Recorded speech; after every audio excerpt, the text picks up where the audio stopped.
ਵਿਚਕਾਰ ਬਠਿੰਡਾ ਦੇ ਵੱਲ ਰੁਕ ਕਰਦੇ ਆ ਜਿੱਥੇ ਖੇਤੀਬਾੜੀ ਮੰਤਰੀ ਜਿਹੜੇ ਨੇ ਉਹ ਖੁਦ ਪਹੁੰਚੇ ਨੇ ਔਰ ਉਹਨਾਂ ਦੇ ਵੱਲੋਂ ਨਰਮਾ ਪੱਟੀ ਦਾ ਅੱਜ ਦੌਰਾ ਕੀਤਾ ਜਾ ਰਿਹਾ ਹੈ ਖਾਸ ਤੌਰ ਤੇ ਗੁਲਾਬੀ ਸੁੰਡੀ ਨੂੰ ਲੈ ਕੇ।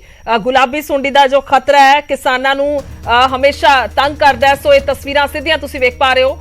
ਇੱਥੇ ਖਾਸ ਤੌਰ ਤੇ ਅੱਜ ਇਹ ਦੌਰੇ ਦੀ ਗੱਲ ਕੀਤੀ ਜਾਵੇ ਤਾਂ ਨਕਲੀ ਰੇਹਾਂ ਸਪਰੇਆਂ ਤੇ ਬੀਜ ਵੇਚਣ ਵਾਲਿਆਂ ਨੂੰ ਜਿਹੜਾ ਉਹ ਵੀ ਚੇਤਾਵਨੀ ਦਿੱਤੀ ਜਾਏਗੀ ਔਰ ਬੂਟਿਆਂ ਦਾ ਖਾਸ ਤੌਰ ਤੇ ਜਿਹੜਾ ਇਹ ਨਿਰੀਖਣ ਕੀਤਾ ਜਾ ਰਿਹਾ ਕਿਉਂਕਿ ਗੁਲਾਬੀ ਸੁੰਡੀ ਦਾ ਜਿਹੜਾ ਖਤਰਾ ਹੈ ਉਹ लगातार ਵੱਡੇ नुकसान की वजह बनता है और नरमा जिहड़ा है वो लगातार खराब हुंदा। पिछले 2 सालों का जेकर जिक्र किया जाए पिछले समय याद है कि उस वेले ਵੱਖ-ਵੱਖ ਜਿਹੜੇ ਲੀਡਰ ने वो भी पहुंचे हुए सन बठिंडा उन्होंने वालों भी दौरा किया गया सी। तां इस दियां तस्वीरां तुसीं वेख पा रहे हो। कुलदीप धालीवाल खेतीबाड़ी मंत्री ने जो खुद पहुंचे ने और खेतां दा दौरा कर रहे हैं क्योंकि गुलाबी सुंडी का खतरा पिछले 2 सालों तो ज्यादातर मंडरा रहा और अजिहियां तस्वीरां पिछले दिनों के भी सामने आईयां सी जदों कई किसानों के वालों अपनी जिहड़ी फसल है वाह दी गई सी क्योंकि उन्हों का कहना सी कि इसका कोई हल नहीं हो रहा।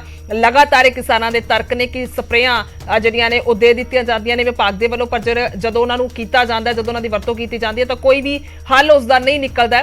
जदों स्प्रे की जाती है दोबारा फिर तो वही समस्या जिहड़ी है दरपेश आ रही है। तो हुणे असीं दियां तस्वीरां वेख पा रहे हां लगातार कि खेतों के विच इस वेले पहुंचे ने बठिंडा दे विच कुलदीप धालीवाल खेतीबाड़ी मंत्री जिन्हां दे वल्लों खेतों के विच दौरा किया जा रहा है। खुद बूटियां नूं वेख्या जा रहा है कि आखिरकार कित्थे समस्या है और क्योंकि लगातार किसान कहते हैं कि बेशक साडे तक रे स्प्रे पहुंचते हैं बीज पहुंचते हैं पर वो जिहड़ी है वो समस्या इस करके आउंदी क्योंकि नकली समान विचकार हुंदा है और उसनूं लैके भी चेतावनी कह सकते हैं कि लगातार दित्ती जाती है। और हुण भी अज भी वेखना होएगा कि इसते खेतीबाड़ी मंत्री खुद की कहते हैं नकली समान बेचण वालियां ते एक्शन होएगा। ये पहलां भी कह चुके ने कुलदीप धालीवाल उन्होंने ये चेतावनी दी सी हर कपड़े की जांच की जाएगी ये भी कहते हुए नजर आए सन।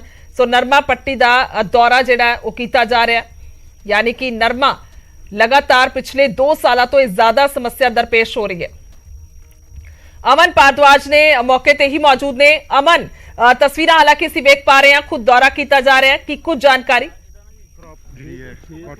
बिल्कुल गुरजोत असी तस्वीरां सब तो पहला मंत्री जिहड़े कुलदीप सिंह धालीवाल ने उन्हें दिखा रहे हैं और बठिंडा इस वेले असी जोधपुर पिंड के अंदर हैं और उत्थे किसानां दे नाल तुसीं देखो मुलाकात की जा रही है और नरमे दे खेत असी खड़े हैं जिथे नरमा बीजिया होया है और तुसीं देखो मुलाकात करके जायजा जिहड़ा है वो कुलदीप सिंह धालीवाल वालों लिता जा रहा है कि कुछ गलबात कर रहे हैं वो भी स्प्रे हो चुकी होनी है जी। हुण जदों 2-3 दिनों तक दोबारा लोड़ पेगी दोबारा फिर स्प्रे करनी पेगी। हाँ जी ये सर डिपेंड करता मौसम ते 2-3-4 बारिश पै जाए तो स्प्रेयां घट जाएगियां अगर बारिश नहीं पेगी तो स्प्रेयां वध जाएंगियां। हाँ जी हाँ जी हाँ एक सर टोटल नहीं कुछ खेत च डिफरेंट होएगा जिन्होंने पानी पुनी मिल गया जेडे पिंडां च बारिश पै गई है उत्थे वाइट फ्लाई का प्रकोप घट होएगा सर। अच्छा हाँ जी हाँ देखो सारे गुलाबी सुंडी दे विच ਇਹਦੇ ਚ ਜਿੰਨੇ ਵੀ ਅਸੀਂ ਸਾਡੇ ਸਰਵੇ ਦੇ ਵਿੱਚ ਆਏ ਆ ਸਾਡੇ ਸਰਵੇ ਚ ਇਹਦੇ ਚ ਕੋਈ ਨਹੀਂ ਆਇਆ। ਸਾਡੇ ਸਰਵੇ ਦੇ ਵਿੱਚ ਅਸੀਂ ਫਲਾਵਰ ਬੋਲ ਗੁਲਾਬੀ ਸੁੰਡੀ ਦਾ ਸਾਨੂੰ ਅੱਗੇ ਜਿਹੜੇ 1-2 ਪਿੰਡ ਚੈੱਕ ਕਰਨੇ ਜੀ ਉਹਨਾਂ 'ਚ ਥੋੜਾ ਜਿਹਾ ਮਿਲੇਗਾ। 100 ਫਲਾਵਰ ਦੇ ਵਿੱਚ ਕੀ ਕੰਡੀਸ਼ਨ ਹੈ ਜੀ ਇਸ ਵੇਲੇ ਕਿਉਂਕਿ ਨਿਰੀਖਣ ਕੀਤਾ ਜਾ ਰਿਹਾ ਕੀ ਕੰਡੀਸ਼ਨ ਹੈ ਕਿੰਨਾ ਕੁ ਨੁਕਸਾਨ ਜਿਹੜਾ ਹੈ ਇਹ ਤੁਹਾਨੂੰ ਬਾਅਦ ਸਾਰਾ ਦੱਸ ਦਿੰਦੇ ਇਹ ਗੁਰਜੋਤ ਇਹ ਤਸਵੀਰਾਂ ਨੇ ਬਠਿੰਡਾ ਦੀਆਂ ਕਿ ਜਿੱਥੇ ਨਿਰੀਖਣ ਕੀਤਾ ਜਾ ਰਿਹਾ ਹੈ ਕਿ ਕਿੰਨਾ ਨੁਕਸਾਨ ਹੋਇਆ ਹੈ ਗੁਲਾਬੀ ਸੁੰਡੀ ਕਾਰਨ और अधिकारी जिहड़े ने वो नाल मौजूद ने और तुसी तस्वीरां च देखो कि कुलदीप सिंह धालीवाल खुद जाके जिहड़ा है वो जायजा ले रहे हैं और अधिकारियों तो भी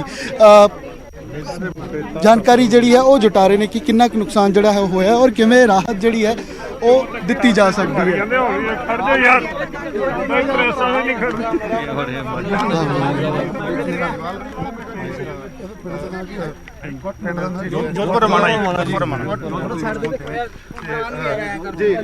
जोधपुर पहुंचे हो की निरीक्षण किया जा रहा कि असी अज अपने मानयोग मुख मंत्री सरदार भगवंत सिंह मान जी के दिशा निर्देशों के उत्ते साडे को 2 दिन पहला ही शिकायत आईयां कि मतलब जी गुलाबी सुंडी आ नरमे ते उहदा वार शुरू हो गया। सो अज असी सारे पंजाब दियां जिहड़े 6 जिले आ कॉटन वाले उन्हां विच 37 टीमां जिहड़ियां लाईयां एग्रीकल्चर डिपार्टमेंट दियां ਸਾਰੇ ਅਧਿਕਾਰੀ, ਸਾਡੇ ਡਾਇਰੈਕਟਰ, ਸਾਡੇ ਪ੍ਰਿੰਸੀਪਲ ਸੈਕਟਰੀ, ਸਾਡੇ ਜੁਆਇੰਟ ਡਾਇਰੈਕਟਰ, ਜਿੰਨਾ ਵੀ ਸਾਡੇ ਮਹਿਕਮੇ ਦੇ ਜਿੰਨੇ ਵੀ ਅਧਿਕਾਰੀ ਨੇ, ਸਾਰਿਆਂ ਨੂੰ ਇਹ ਜਿਹੜੇ 6 ਜ਼ਿਲ੍ਹੇ ਆ ਜਿੱਥੇ ਸਾਡੇ ਕਿਸਾਨ ਭਰਾ ਨਰਮੇ ਦੀ ਫਸਲ ਜਿਹੜੀ ਬੀਜਦੇ ਆ, ਨਰਮੇ ਦੇ ਇਸ ਗੁਲਾਬੀ ਸੁੰਡੀ ਤੇ ਵਾਈਟ ਜਿਹੜਾ ਹੁਣੇ ਹੀ ਤੁਸੀਂ ਦਿਖਾਇਆ ਕਿ ਚਿੱਟਾ ਮੱਛਰ ਜਿਹੜਾ ਉਹ ਜਿਹੜਾ ਬਹੁਤ ਜ਼ਿਆਦਾ ਆ ਗਿਆ, ਉਹਦੇ ਬਚਾਅ ਵਾਸਤੇ ਉਪਰਾਲੇ ਜਿਹੜੇ ਸ਼ੁਰੂ ਕੀਤੇ ਆ। ਤਾਂ ਹੀ ਮੈਂ ਖੁਦ ਅੱਜ ਮਤਲਬ ਆਇਆ। ਇਹ ਪਿੰਡ ਦੇ ਵਿੱਚ ਪਹਿਲਾਂ ਵੀ ਮਤਲਬ ਅੱਗੇ ਵੀ ਮਤਲਬ ਜਿਹੜਾ ਹਮਲਾ ਹੋ ਚੁੱਕਾ, ਕਦੀ ਕਿਸੇ ਮੱਖੀ ਦਾ ਹੋ ਜਾਂਦਾ, ਕਦੀ ਕਿਸੇ ਮੱਖੀ ਦਾ ਹੋ ਜਾਂਦਾ। ਸੋ ਅਸੀਂ ਮਾਨ ਸਾਹਿਬ ਦੀ ਸਰਕਾਰ ਦਾ ਉਪਰਾਲਾ ਕਿ ਪੰਜਾਬ ਦੇ ਜਿੰਨੇ ਵੀ ਇਹ ਨਰਮਾ ਬੈਲਟ ਵਾਲੇ ਲੋਕ ਨੇ, ਨਰਮਾ ਖੇਤੀ ਕਰਦੇ ਆ, ਕਿਸੇ ਦੀ ਵੀ ਖੇਤੀ ਨੂੰ ਖਰਾਬ ਨਹੀਂ ਹੋਣ ਦੇਣਾ। ਹਰ ਸੰਭਵ ਕੋਸ਼ਿਸ਼ ਕਰਨੀ ਆ। ਜਿਹੜੀਆਂ ਕੁਦਰਤੀ ਆਫਤਾਂ ਹੁੰਦੀਆਂ ਉਹਦੇ ਗਾੜੀ ਕਈ ਵਾਰ ਬੇਵੱਸ ਹੋ ਜਾਈਦਾ, ਬਟ ਸਰਕਾਰ ਜਿਹੜੀ ਆ ਕਿਸਾਨਾਂ ਦੇ ਨਾਲ ਚਟਾਨ ਦੀ ਤਰ੍ਹਾਂ ਖੜੀ ਆ। ਮਾਨ ਸਾਹਿਬ ਦੀ ਸਰਕਾਰ ਕਿਸੇ ਵੀ ਕਿਸਾਨ ਦਾ ਨੁਕਸਾਨ ਨਹੀਂ ਹੋਣ ਦਊਗੀ। ਹਰ ਹੀਲਾ ਕਰਾਂਗੇ। ਸਾਰੇ ਅਫਸਰ ਇੱਥੇ ਬਹਿਣਗੇ ਜਿੰਨਾ ਚਿਰ ਤੱਕ ਨਰਮੇ ਦੀ ਫਸਲ ਤਿਆਰ ਹੋ ਕੇ ਮੰਡੀ 'ਚ ਨਹੀਂ ਆ ਜਾਂਦੀ। ਅਸੀਂ ਨਰਮਾ ਬਚਾਉਣ ਲਈ ਹਰ ਹੀਲਾ ਕਰਾਂਗੇ, ਕਿਉਂਕਿ ਕਿਸਾਨ ਪਹਿਲਾਂ ਹੀ ਬਹੁਤ ਦੁਖੀ ਹੈ। ਪੰਜਾਬ ਦੇ ਕਿਸਾਨ ਦੀ ਪਹਿਲਾਂ ਹੀ ਬਹੁਤ ਮਾੜੀ ਹਾਲਤ ਹੈ। ਮੈਂ ਖੁਦ ਇੱਕ 5 ਕਿੱਲਿਆਂ ਵਾਲਾ ਮਾਲਕ ਹੈ, ਇੱਕ ਸਧਾਰਨ ਕਿਸਾਨ ਦਾ ਪੁੱਤ ਹੈ। ਮੈਨੂੰ ਪਤਾ ਹੈ ਕਿ ਛੋਟਾ ਕਿਸਾਨ ਚਾਹੇ ਵੱਡਾ ਕਿਸਾਨ, ਜੇ ਉਹਦੀ ਫਸਲ ਕਿਤੇ ਕੁਦਰਤੀ ਆਫਤ ਦੇ ਵਿੱਚ ਖਰਾਬ ਹੋ ਜਾਂਦੀ ਹੈ, ਉਹਦੇ ਨਾਲ ਕੀ ਕੁਝ ਬੀਤਦਾ ਹੈ, ਉਹ ਕਿੰਨਾ ਨੁਕਸਾਨ ਹੋ ਜਾਂਦਾ, ਉਹ ਵਿਚਾਰੇ ਦਾ ਘਰ ਦਾ ਕਿੰਨਾ ਨੁਕਸਾਨ ਹੋ ਜਾਂਦਾ।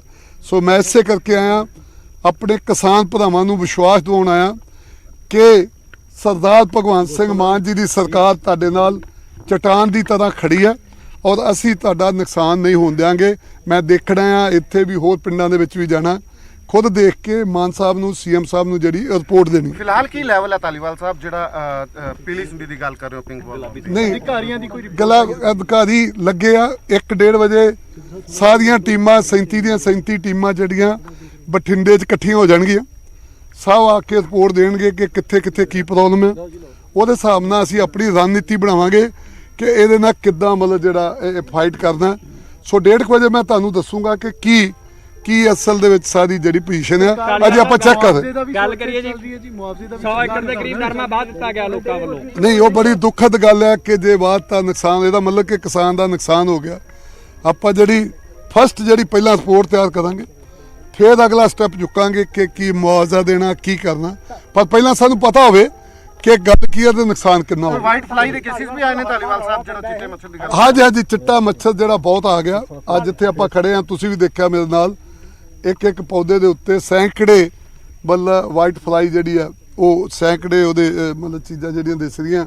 ਸੋ ਬਹੁਤ ਬੁਰੀ ਹਾਲਤ ਹੈ। ਚਿੱਟੇ ਮੱਛਰ ਦਾ ਕਾਰਨ ਪਤਾ ਲੱਗ ਰਿਹਾ ਧਾਲੀਵਾਲ ਸਾਹਿਬ ਕਿ ਇਸ ਤਰੀਕੇ ਨਾਲ ਕਿਉਂ ਹੋ ਰਿਹਾ ਹੈ? ਅਸੀਂ 1:30 ਵਜੇ ਤੁਹਾਨੂੰ ਦੱਸਾਂਗੇ। ਸਾਡੀਆਂ ਲੁਧਿਆਣਾ ਯੂਨੀਵਰਸਿਟੀ ਤੋਂ ਡਾਕਟਰ ਸਾਹਿਬ ਵੀ ਆਏ ਆ, ਸਾਡੇ ਆਪਣੇ ਮਾਹਰ ਖੇਤੀਬਾੜੀ ਮਾਹਰ ਸਾਰੇ ਆਏ ਆ।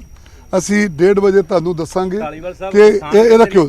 ਕਿਸਾਨ ਕਹਿੰਦੇ ਨੇ ਕਿ ਨਕਲੀ ਬੀਜ, ਜਿਹੜੀਆਂ ਨਕਲੀ ਦਵਾਈਆਂ ਹੈ, ਉਹਨਾਂ ਦਾ ਬਹੁਤ ਭਰਮਾਰ ਹੈ। ਇਸੇ ਕਰਕੇ ਸਾਨੂੰ ਜਿਹੜੀ ਵੱਡੀ ਸਮੱਸਿਆ ਆਈ ਹੋਈ ਹੈ, ਇਹਨੂੰ ਕੋਈ ਰੋਕਥਾਮ ਨਹੀਂ ਹੋ ਰਹੀ। ਸਰ, ਇਸੇ ਕਰਕੇ ਆਏ ਆ। ਵਿਕ ਗਿਆ ਜੋ ਕੋਈ ਨਕਲੀ ਮਾਲ ਵਿਕਣਾ ਸੀ ਇਹਨਾਂ ਇਲਾਕਿਆਂ ਦੇ ਵਿੱਚ। ਹੁਣ ਭਗਵੰਤ ਸਿੰਘ ਮਾਨ ਦੀ ਸਰਕਾਰ ਨਾ ਨਕਲੀ ਦਵਾਈਆਂ ਵੇਚਣ ਦਊਗੀ, ਨਾ ਨਕਲੀ ਬੀਜ ਵੇਚਣ ਦੇਣਗੇ, ਨਾ ਕੋਈ ਜਿਪਸਮ, ਨਾ ਕੋਈ ਖਾਦ। ਹਰ ਚੀਜ਼ ਤੇ ਕੰਟਰੋਲ ਕਰਾਂਗੇ, ਬਸ ਥੋੜਾ ਟਾਈਮ ਚਾਹੀਦਾ। ਫਿਲਹਾਲ ਜੋ ਵਿਕਿਆ ਧਾਲੀਵਾਲ ਸਾਹਿਬ, ਉਹਦੀ ਕੋਈ ਇਨਵੈਸਟੀਗੇਸ਼ਨ ਹੋਏਗੀ? ਬਿਲਕੁਲ ਹੋਊਗੀ, ਮੈਂ ਤੁਹਾਨੂੰ 1:30 ਵਜੇ ਦੱਸਦਾ। ਹਾਂਜੀ, ਹਾਂ। ਤਸਵੀਰਾਂ ਨੇ ਕੁਲਦੀਪ ਸਿੰਘ ਧਾਲੀਵਾਲ ਤੁਸੀਂ ਵੇਖੋ ਪਹੁੰਚੇ ਨੇ ਔਰ ਇਹ ਗੁਰਜੋਤ ਤਸਵੀਰਾਂ ਨੇ। ਤੁਸੀਂ ਦੇਖੋ ਕਿ ਨਰਮਾ ਜਿਹੜਾ ਹੈ ਉਹ ਬੀਜਿਆ ਗਿਆ, ਇਸ ਦਾ ਨਿਰੀਖਣ ਕੀਤਾ ਗਿਆ ਕਿ ਕਿਸ ਤਰੀਕੇ ਦੇ ਨਾਲ ਵਾਈਟ ਫਲਾਈਜ਼ ਹੈ ਜਾਂ ਗੁਲਾਬੀ ਸੁੰਡੀ ਜਿਸ ਤਰੀਕੇ ਦੇ ਨਾਲ ਕਿਵੇਂ ਇਸ ਨਰਮੇ ਦੀ ਫਸਲ ਨੂੰ ਖਰਾਬ ਕਰਦੀ ਹੈ। ਔਰ 37 ਟੀਮਾਂ ਨੇ ਜੋ 6 ਜ਼ਿਲ੍ਹਿਆਂ ਦਾ ਦੌਰਾ ਕੀਤਾ ਜਾਏਗਾ ਔਰ 1:30 ਵਜੇ ਕਹਿ ਰਹੇ ਨੇ ਕਿ 37 ਟੀਮਾਂ ਇੱਥੇ ਇਕੱਠੀਆਂ ਹੋਣਗੀਆਂ। ਲੁਧਿਆਣੇ ਤੋਂ ਵੀ ਗੁਰਜੋਤ ਜਿਹੜੇ ਮਾਹਿਰ ਨੇ ਖੇਤੀਬਾੜੀ ਯੂਨੀਵਰਸਿਟੀ ਦੇ, ਉਹ ਨਾਲ ਮੌਜੂਦ ਨੇ, ਡਾਕਟਰ ਸਾਹਿਬ ਔਰ ਬਾਕੀ ਵੀ। ਤੁਸੀਂ ਦੇਖੋ ਕਿ ਐਵੇਂ ਜਿਵੇਂ ਇੱਥੇ ਜੋਧਪੁਰ ਰਮਾਣਾ ਪਿੰਡ ਹੈ, ਉੱਥੇ ਸਭ ਤੋਂ ਪਹਿਲਾਂ ਨਿਰੀਖਣ ਜਿਹੜਾ ਹੈ ਉਹ ਕੀਤਾ ਜਾ ਰਿਹਾ ਹੈ। ਪਿੰਡ ਦੇ ਲੋਕਾਂ ਨਾਲ, ਮਾਹਿਰਾਂ ਨਾਲ ਗੱਲਬਾਤ ਕੀਤੀ ਜਾ ਰਹੀ ਹੈ ਔਰ ਐਵੇਂ ਹੀ ਆਸ-ਪਾਸ ਦੇ ਪਿੰਡਾਂ 'ਚ ਵੀ ਜਾ ਕੇ ਦੌਰਾ ਜਿਹੜਾ ਹੈ ਗੁਰਜੋਤ ਉਹ ਕੀਤਾ ਜਾਏਗਾ। ਔਰ ਖਾਸ ਕਰਕੇ ਧਿਆਨ ਡਿਪਾਰਟਮੈਂਟ ਦਾ ਸਰਕਾਰ ਦਾ ਇਸ ਤੇ ਵੀ ਹੈ ਕਿ ਮੁਆਵਜ਼ਾ ਤਾਂ ਹੱਲ ਹੈ, ਲੇਕਿਨ ਦੂਜੇ ਪਾਸੇ ਇਸ ਨੂੰ ਰੋਕਿਆ ਕਿਵੇਂ ਜਾਵੇ ਕਿ ਜਿਹੜੀ ਫਸਲ ਹੈ ਉਹ ਨਾ ਖਰਾਬ ਹੋਵੇ, ਨਰਮਾ ਨਾ ਖਰਾਬ ਹੋਵੇ। ਔਰ ਸਰਕਾਰ ਇਸ ਤੇ ਕੀ ਯਤਨ ਕਰ ਸਕਦੀ ਹੈ? ਜਿਹੜੇ ਗਲਤ ਬੀਜ ਖਾਸ ਕਰਕੇ ਨਕਲੀ ਦਵਾਈਆਂ ਅਮਨ, ਕਿਸਾਨਾਂ ਨਾਲ ਵੀ ਗੱਲਬਾਤ ਕਰ ਰੋਕਿਆ ਸਕਦੇ ਜਾਵੇ। ਕਿਉਂਕਿ ਕਿਸਾਨ ਜਿਹੜੇ ਨੇ ਭਲੀ ਭਾਂਤੀ ਦੱਸ ਸਕਦੇ ਨੇ। ਜੀ ਜੀ ਜੀ ਬਿਲਕੁਲ। ਤੁਸੀਂ ਫਸਲ ਬੀਜੀ ਹੋਏਗੀ, ਕੀ ਨੁਕਸਾਨ ਹੁਣ ਹੋ ਰਿਹਾ ਹੈ? ਔਰ ਹੁਣ ਤਾਂ ਮੰਤਰੀ ਸਾਹਿਬ ਦਾ ਸਾਹਮਣੇ ਖੜਾ ਮੰਤਰੀ ਆ ਖੜਾ, ਉਹਨੂੰ ਪੁੱਛ ਲਾ। ਨਹੀਂ ਨਹੀਂ ਉਹਨਾਂ ਨੂੰ ਪੁੱਛਿਆ, ਉਹ ਤਾਂ ਕਹਿ ਰਹੇ ਹੈ ਕਿ ਚਿੱਟਾ ਮੱਛਰ ਕਿੰਨਾ ਹੋ ਗਿਆ, क्या क्या ਸਮੱਸਿਆਵਾਂ ਹੈ, क्या क्या ਦਿੱਕਤਾਂ ਹੈ? ਗੁਲਾਬੀ ਸੁੰਡੀ ਵੀ ਪਊਗੀ, ਉਹ ਵੀ ਹੁਣੇ ਪਈ ਖੜੀ ਹੈ, ਚਿੱਟਾ ਮੱਛਰ ਆ ਵਾਧੂ। ਹਾਂ, ਸਾਨੂੰ ਤਾਂ ਐਵੇਂ ਹੁੰਦਾ ਨਹੀਂ, ਤੇ ਲੋਕ ਤਾਂ ਬਹੁਣ ਲੱਗ ਗਏ। ਇਹ ਪਿਛਲੇ ਸਾਲ ਵੀ ਨਾ ਬਹੁਤ ਵੱਡੀ ਪ੍ਰੋਬਲਮ ਆਈ ਸੀ ਗੁਲਾਬੀ ਸੁੰਡੀ ਦੀ। ਪਿਛਲੇ ਸਾਲ ਨਰਮੇ ਸਾਰੇ ਤਬਾਹ ਹੋ ਗਏ ਸੀਗੇ ਤੇ ਉਦੋਂ ਚਿੱਟਾ ਮੱਛਰ ਥੋੜਾ ਕੰਟਰੋਲ ਹੋ ਗਿਆ ਸੀ। ਐਤਕੀ ਗੁਲਾਬੀ ਸੁੰਡੀ ਹੁਣ ਬਣ ਰਹੀ ਹੈ, ਯਾਨੀ ਕਿ ਨਾ ਫੁੱਲਾਂ ਦੇ ਵਿੱਚ, ਤੇ ਚਿੱਟਾ ਮੱਛਰ ਆਲਰੇਡੀ ਬਹੁਤ ਜ਼ਿਆਦਾ ਹੋ ਗਿਆ। ਲੋਕਾਂ ਨੇ 4-4 5-5 ਸਪਰੇਆਂ ਕਰਤੀਆਂ, ਕੋਈ ਅਸਰ ਨਹੀਂ ਹੋ ਰਿਹਾ। ਇਹਦੇ ਵਿੱਚ ਅਸੀਂ ਸਪਰੇਅ ਮਾੜੀ ਵੀ ਕਹਿ ਸਕਦੇ ਹਾਂ, ਜਾਂ ਯਾਨੀ ਕਿ ਜਾਂ ਵੀ ਮੱਛਰੀ ਹੈ ਜਾਂ ਪੈਦਾ ਹੋ ਗਿਆ ਵੀ ਜਿਹੜਾ ਉਹ ਸਪਰੇਅ ਤੋਂ ਨਹੀਂ ਪੈਦਾ ਉਹ ਮਰ ਰਿਹਾ ਹੈਗਾ। ਚਿੱਟੇ ਮੱਛਰ ਦਾ ਅਟੈਕ ਹੈ ਨਹੀਂ ਸੀਗਾ ਜੀ। ਤੁਸੀਂ ਮੰਨ ਕੇ ਕੀ ਚੱਲ ਰਹੇ ਹੋ? ਕਿਉਂਕਿ ਹੁਣ ਤਾਂ ਮੰਤਰੀ ਖੁਦ ਆਏ ਨੇ, ਅਧਿਕਾਰੀ ਨਾਲ ਨੇ। ਤੁਸੀਂ ਤੁਹਾਡੇ ਵੱਲੋਂ ਕੀ ਮੰਗ ਹੈ ਕਿ ਕਿਆ ਅਜਿਹਾ ਕੀਤਾ ਜਾਵੇ? ਪਹਿਲਾਂ ਤੋਂ ਬੀਜਾਂ ਦਾ ਸੁਧਾਰ ਹੋਣਾ ਚਾਹੀਦਾ। ਬੀਜ ਜੇ ਸਹੀ ਆਉਂਦੇ ਫਿਰ ਤਾਂ ਠੀਕ ਹੈ, ਤੇ ਨਹੀਂ ਇਸ ਤੋਂ ਬਾਅਦ ਜਦੋਂ ਪੈ ਗਈ ਉਸ ਤੋਂ ਬਾਅਦ ਕੋਈ ਹੱਲ ਨਹੀਂ ਇਹਦਾ ਜੀ। ਕੋਈ ਕੁਛ ਕੀ ਜਾਵੇ, ਨਾ ਕੋਈ ਮਹਿਕਮਾ, ਨਾ ਕੋਈ ਲੈਣਾ, ਨਾ ਕੋਈ ਦੇਣਾ ਜੀ। ਕੋਈ ਬੰਦਾ ਵੀ ਹੱਲ ਨਹੀਂ ਕੱਢ ਸਕਦਾ। ਸਪਰੇਅ ਬਹੁਤ ਕੁਆਲਿਟੀ ਦੀ ਹੋਣੀ ਚਾਹੀਦੀ ਆ, ਤੇ ਬੀਜ ਆ ਜਿਹੜੇ ਬਹੁਤ ਅੱਛੇ ਹੋਣੇ ਚਾਹੀਦੇ ਆ। ਪੰਜਾਬ ਜਿਹੜੀ ਯੂਨੀਵਰਸਿਟੀ ਆਪਣੀ ਖੇਤੀਬਾੜੀ ਯੂਨੀਵਰਸਿਟੀ ਆ, ਉਹਨਾਂ ਨੂੰ ਇਹ ਸੁਧਾਰ ਕਰਨਾ ਚਾਹੀਦਾ। ਜਿਹੜੇ ਬੀਜ ਆ ਨਵੇਂ ਆਪਦੇ ਸ਼ੋਧ ਕਰਨ। ਬਾਹਰਲੇ ਸਟੇਟਾਂ ਤੋਂ ਬੀਜ ਆਉਂਦੇ ਆ, ਉਹ ਕੀ ਪਤਾ ਵੀ ਓਰੀਜਨਲ ਆ ਕਿ ਡੁਪਲੀਕੇਟ ਆ। ਇਹ ਆਪਦੀ ਜਿਹੜੀ ਸਾਡੀ ਸਟੇਟ ਗਵਰਨਮੈਂਟ ਦੀ ਯੂਨੀਵਰਸਿਟੀ ਆ, ਉਹ ਨਵੇਂ ਖੋਜਾਂ ਕਰਕੇ ਸਾਨੂੰ ਬੀਜ ਦੇਣ, ਜੇ ਤਾਂ ਸਾਨੂੰ ਵਧੀਆ ਯਾਨੀ ਰੇਹ ਸਪਰੇਅ ਮਿਲੇ, ਤੇ ਇਸ ਕਰਕੇ ਫਿਰ ਕਿਸਾਨ ਜਾ ਕੇ ਥੋੜਾ ਲੈਣ ਤੇ ਚੜ੍ਹ ਸਕਦਾ। ਨਹੀਂ ਹੁਣ ਅੱਜ ਦੇ ਜਿਹੜਾ ਬੰਦਾ ਖੇਤੀ ਠੇਕੇ ਤੇ ਲਈ ਆ 50-60 ਹਜ਼ਾਰ ਨੂੰ ਠੇਕਾ, ਉਹਨੇ ਠੇਕਾ 50,000 ਰੁਪਏ ਦੇਤਾ, ਉਹ ਮੈਂ ਤਾਂ ਠੇਕਾ ਲੈ ਲਿਆ। ਜੇ ਬਾਈ ਨੇ ਲਿਆ ਠੇਕੇ ਤੇ, ਇਹ ਨਰਮਾ ਨਹੀਂ ਹੋਇਆ ਤਾਂ ਜਮਾ ਮਾਂਜਿਆ ਜਾਊਗਾ। ਇਸ ਕਰਕੇ ਸਾਡੀ ਸਰਕਾਰ ਤੋਂ ਮੰਗ ਆ ਵੀ ਬੀਜ ਵਧੀਆ ਦਿੱਤੇ ਜਾਣ। ਗੱਲਬਾਤ ਕਰੋਗੇ, ਹੁਣੇ ਮੰਗ ਰੱਖੋਗੇ? ਹਾਂਜੀ ਮੰਗ ਹੈ ਜੀ। ਤੇ ਹੋਰ ਕੀ ਸਮੱਸਿਆ ਆਂਦੀ ਹੈ, ਜਾਂ ਹੋਰ ਤੁਹਾਨੂੰ ਲੱਗਦਾ ਕਿ ਇਸ ਤੋਂ ਇਲਾਵਾ ਵੀ ਚਾਹੇ ਨਕਲੀ ਸਪਰੇਅ ਹੈ ਜਾਂ ਦਵਾਈਆਂ ਹੈ, ਇਸ ਤੋਂ ਇਲਾਵਾ ਹੋਰ ਕੀ ਹੱਲ ਸਰਕਾਰ ਕਰ ਹਰ ਇੱਕ ਚੀਜ਼ ਨਕਲੀ ਆਉਂਦੀ ਹੈ ਜੀ। ਰੇਹ ਵੀ ਨਕਲੀ ਹੈ ਜੀ, ਬੀ ਵੀ ਨਕਲੀ ਹੈ, ਭੈਣ ਚੋ ਜਿੰਕਾਂ ਵੀ ਨਕਲੀ ਆਉਂਦੀਆਂ ਜੀ। ਦਵਾਈਆਂ ਤਾਂ ਆਉਣੀਆਂ ਹੀ ਆਉਣੀਆਂ ਜੀ। ਜੇ ਅਸਲ ਵਿੱਚ ਜੀ ਪਿਛਲਾ ਜਿਹੜਾ ਸਿਸਟਮ ਸੀ ਚੱਲਦਾ, ਜਿਹੜਾ ਬੀ, ਇਹ ਹੁਣ ਇਹ ਕਹਿ ਰਹੇ ਆ ਸਰਕਾਰ ਵਾਲੇ ਵੀ ਜਿਹੜੀਆਂ ਹੁਣ ਆਉਂਦੇ ਆ ਵੀ ਇਹ ਸਮੱਸਿਆ ਦਾ ਹੱਲ ਜਾਂ ਤਾਂ ਪਿੱਛੋਂ ਜਦੋਂ ਬੀ ਵੇਲੇ ਹੋਵੇ ਹੱਲ ਤਾਂ ਹੋ ਸਕਦਾ। ਦਿਖਾ ਸਕਦੇ ਹੋ ਕਿ ਕਿੰਨਾ ਕੁ ਫਰਕ ਤੁਸੀਂ ਕਿੱਥੇ ਫਰਕ ਪੈ ਰਿਹਾ ਹੈ ਔਰ ਇਸ ਨੂੰ ਕਿਵੇਂ ਰੋਕਿਆ? ਇਹ ਆਹ ਤਾਜੀ ਵੱਜਦੀ ਹੈ ਜਿਹੜੀ, ਆਹ ਵੇਖੋ ਜੀ, ਇਹ ਆਹ ਤੋੜੇ ਦੇ ਜੀ। ਇੱਕ ਤਾਂ ਆਹ ਪੱਤਾ ਹੈ ਜੀ, ਇੱਕ ਆਹ ਪੱਤਾ, ਆਹ ਵਾਈਟ ਫਲਾਈਟ ਬੋਲਦੇ ਜੀ ਇਹਨੂੰ, ਇਕੱਠਾ ਕਰ ਦਿੰਦੇ ਆ। ਹਾਂ, ਆਹ ਚਿੱਟੇ ਮੱਛਰ ਦੀ ਵਜ੍ਹਾ ਕਰਕੇ ਜੀ। ਠੀਕ ਹੈ, ਆਹ ਪੱਤਾ ਸਹੀ ਹੈ ਜੀ। ਇਹਦੇ ਵਿੱਚ ਆ ਜਿਹੜੇ ਧੱਬੇ ਪੈ ਜਾਂਦੇ ਆ ਜਦੋਂ, ਇਹ ਅਖੀਰ ਤੇ ਜਾ ਕੇ ਇਹੀ ਰਿਜ਼ਲਟ ਨਿਕਲਦਾ। ਇਹ ਹੁਣ ਤੁਸੀਂ ਆਹ ਵੇਖ ਲਓ ਜੀ, ਆਹ ਪੱਤੇ, ਇਹ ਆਹ ਪੱਤੇ ਦੇ ਪਿੱਛੇ ਆ ਵੇਖੋ, ਇਹਨੂੰ ਆ ਜਿਹੜੀ ਆ ਫਿਰਦੀ ਇਹਨੂੰ ਜੂੰ ਕਹਿੰਦੇ ਆ ਜੀ ਅਸੀਂ ਪੰਜਾਬੀ 'ਚ। ਠੀਕ ਹੈ। ਆ ਜਿਹੜਾ ਉੱਡਦਾ ਇਹ ਚਿੱਟਾ ਮੱਛਰ ਹੈ। ਹਲੇ ਗੁਲਾਬੀ ਸੁੰਡੀ ਦਾ ਤਾਂ ਅਟੈਕ ਹੋਣਾ ਹੈ, ਔਰ ਇਹਦੇ ਨਾਲ ਪੂਰੀ ਫਸਲ ਖਰਾਬ ਹੁੰਦੀ ਹੈ। ਹਾਂਜੀ 100% ਜੀ। ਤਾਂ ਇਹ ਗੁਰਜੋਤ ਕਿਸਾਨ ਨੇ ਜੋ ਦੱਸ ਰਹੇ ਨੇ, ਸਮਝਾ ਵੀ ਰਹੇ ਸੀਗੇ ਕਿ ਕਿੱਦਾਂ ਚਿੱਟਾ ਮੱਛਰ ਜਿਹੜਾ ਹੈ ਉਹ ਖਰਾਬ ਕਰਦਾ ਹੈ, ਔਰ ਸਰਕਾਰ ਨੂੰ ਕੀ ਪਹਿਲ ਕਦਮੀ ਜਿਹੜੀ ਹੈ ਸ਼ੁਰੂਆਤ ਕਰਨ ਦੀ ਜ਼ਰੂਰਤ ਹੈ, ਜਿਸ ਨਾਲ ਫਸਲ ਬਚਾਈ ਜਾ ਸਕੇ, ਕਿਸਾਨ ਨੂੰ ਬਚਾਇਆ ਜਾ ਸਕੇ। ਔਰ ਖੁਦ ਕੁਲਦੀਪ ਧਾਲੀਵਾਲ ਹੋਣੀ ਪਹੁੰਚੇ ਨੇ, ਉਹਨਾਂ ਵੱਲੋਂ ਨਿਰੀਖਣ ਕੀਤਾ ਗਿਆ ਹੈ, ਗੱਲਬਾਤ ਕੀਤੀ ਗਈ ਹੈ, ਔਰ ਇਸ ਦੇ ਬਾਬਤ ਰਿਪੋਰਟ ਜਿਹੜੀ ਹੈ ਉਹ ਵੀ ਲਿੱਤੀ ਜਾਏਗੀ ਅਧਿਕਾਰੀਆਂ ਤੋਂ। 37 ਟੀਮਾਂ ਦੀ ਰਿਪੋਰਟ ਲੈ ਕੇ ਮੁੱਖ ਮੰਤਰੀ ਨੂੰ ਦਿੱਤੀ ਜਾਏਗੀ।